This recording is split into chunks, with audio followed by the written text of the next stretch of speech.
صدا آتی ہے تسبیح کے ہر دانے دانے سے، نبی کا فیض بڑھتا ہے ولیوں کے آستانے سے۔ ولیوں کے آستانے سے ہی فیض مل رہا ہے، اور انشاءاللہ ولیوں سے محبت کریں گے تو انشاءاللہ کامیاب رہیں گے۔ لیکن اس کے ساتھ ساتھ پیاری نماز کی ہمیں پابندی کرنی ہوگی۔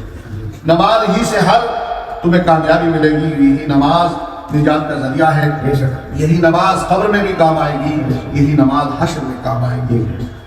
اسی لیے بزرگوں سے محبت کرنا، اللہ کا خوف، نبی کی محبت اپنے سینوں میں بسا لو۔ جب نبی کی محبت بسی ہوگی تو انشاءاللہ پیر کی محبت بھی تمہارے سینوں میں بس جائے گی، پیر بھی تمہاری رہبری فرمائیں گے اور اللہ کی رسول بھی تمہاری رہبری فرمائیں گے۔ حافظ شاہ جمال اللہ رامپری، ان کی بارگاہ میں کچھ لوگ دیہات سے آئے اور کہا حضرت ہمیں جو ہے ایک حافظ کی ضرورت ہے۔ اس زمانے میں حافظ جو ہیں بہت کم تھے، تو حافظ شاہ جمال اللہ کی بارگاہ میں لوگ آئے اور آنے کے بعد کہا کہ ہمیں ایک حافظ کی ضرورت ہے۔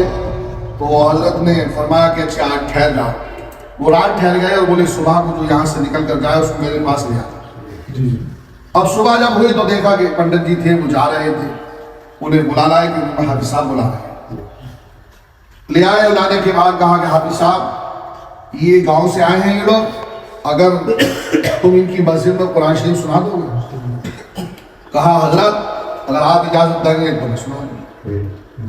کہا آپ غسل کر کر آؤ۔ غسل کرنے کے بعد ان کو کلمہ پڑھایا اور کہا پنڈت جی اب آؤ میرے قریب آ جاؤ۔ قریب آئے اور آنے کے بعد کہا میں اپنی زبان میری زبان سے چوسوں۔ جیب سے پکڑ کر جب چوسی تو معلوم کیا کتنا حفظ ہو گیا، کہا آدھا حافظ قرآن ہو گیا۔ سبحان اللہ۔ پھر کہا اور چوسو، جب چوسی زبان سے زبان تو کہا کہ اب الحمد سے لے کر الناس تک حافظ قرآن ہو۔